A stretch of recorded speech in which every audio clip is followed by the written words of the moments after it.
The first time my daughter-in-law called me a burden, she didn't know I was standing in the hallway behind the kitchen door. I had come downstairs quietly that evening because I couldn't sleep. The house was silent except for the faint glow of the television in the living room and the soft voices coming from the kitchen. I wasn't trying to listen. I simply wanted a glass of water. But then I heard her voice, sharp, irritated, tired. "I can't do this anymore, Mark. Your mom is just a burden." My hand froze on the edge of the wall. There was a pause before my son answered. "Emily, she's my mother."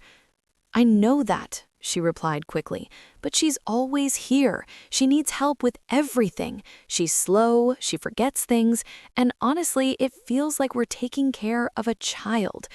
Her words hit harder than she could have imagined. I stood there quietly, staring at the floor tiles while the conversation continued. "I didn't sign up to live with your elderly mother forever," Emily said. My son sighed. "She's 72. Where do you expect her to go?" "I don't know," Emily said coldly. "Maybe a nursing home, somewhere they actually take care of people like her." People like her. I didn't stay to hear the rest. I quietly filled my glass with water, returned upstairs, and closed the door behind me. That night, I didn't cry, not because it didn't hurt, but because something inside me quietly changed. I had spent my entire life taking care of my son. Every sacrifice I made was for him. When his father died in a construction accident, Mark was only 9 years old. We had almost nothing. I worked 2 jobs, sometimes 3, just to keep food on the table. He never saw how hard it was. I made sure of that. He grew up believing life was stable, comfortable. What he didn't know was that during those years, I slowly built something else in the background. After my husband's death, I had invested the insurance money into a small property outside town. Everyone thought it was a foolish risk, but over time, that single investment turned into 2 properties, then 4, then more. By the time Mark graduated college, I quietly owned several apartment buildings across the state. But I never told him. I kept living simply. Small house, old car, modest clothes. Not because I had to, because I wanted to see who loved me without the money. When Mark met Emily 5 years ago, I hoped she would be kind. At first, she seemed sweet, but over time, I noticed little things. The way she rolled her eyes when I repeated a story. The way she sighed when I asked for help reaching something on a high shelf. The way she talked about our future house and our money, even though Mark's job barely paid the bills. Still, I stayed quiet, until the night I heard the word burden. The next morning I came downstairs smiling as usual. Emily was making coffee while Mark scrolled through his phone.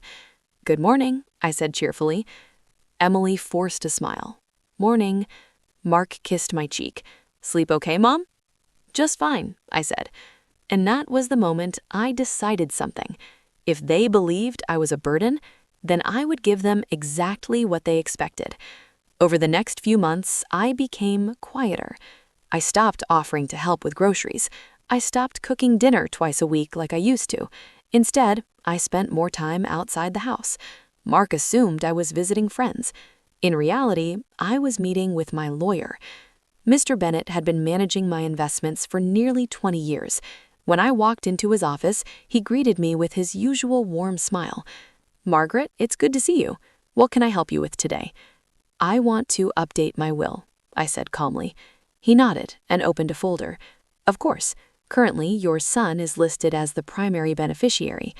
"Yes," I said. Then I added quietly, "I want to change that." He looked up. "Are you certain?" "Yes." He didn't ask questions immediately. Good lawyers rarely do. Instead, he asked, "Who would you like to leave your estate to?" I thought for a moment. Then a face came to mind. Her name was Clara. Clara was a nurse at the local clinic. I had met her months earlier when I slipped on ice and hurt my wrist. She had been kind from the moment I arrived. Not polite, genuinely kind. She remembered my name every time I returned for checkups. She asked about my garden. She once stayed 20 minutes after her shift ended just to help me schedule physical therapy, and she had no idea who I really was. I looked back at my lawyer. I want to leave everything to Clara Hayes. Mr. Bennett raised his eyebrows slightly. Everything? Yes, my entire estate, properties, investments, savings, was worth nearly $12 million.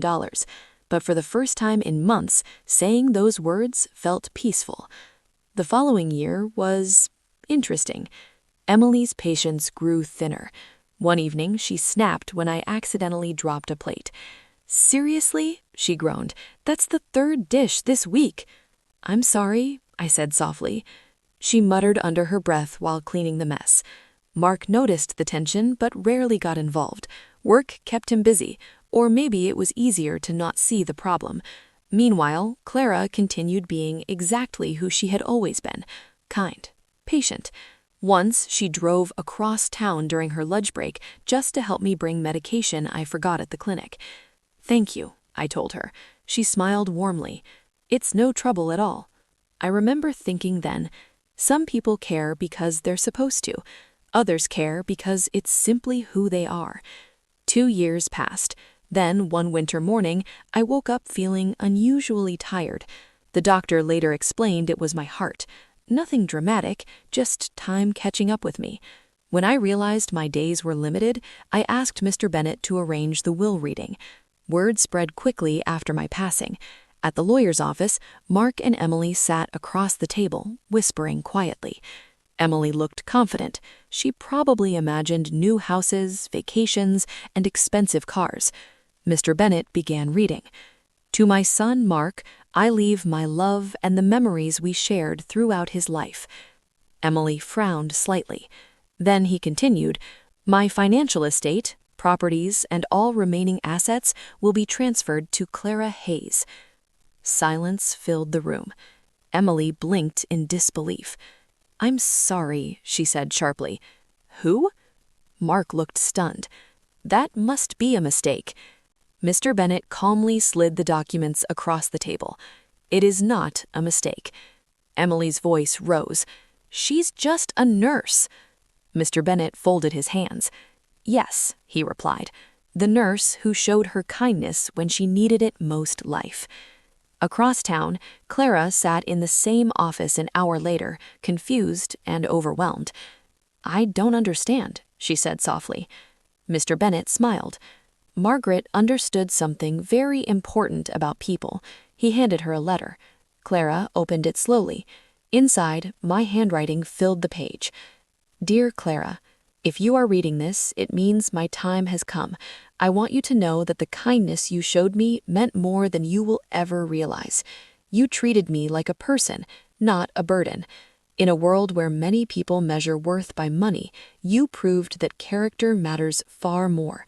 Take care of yourself and use this gift to build the life you deserve. With gratitude, Margaret. Clara wiped tears from her eyes. Meanwhile, Mark sat in stunned silence at the lawyer's office. For the first time in years, he finally understood something. Love isn't proven through words. It's revealed through how we treat people when they have nothing left to offer us. And sometimes, by the time we realize our mistake, it's already too late.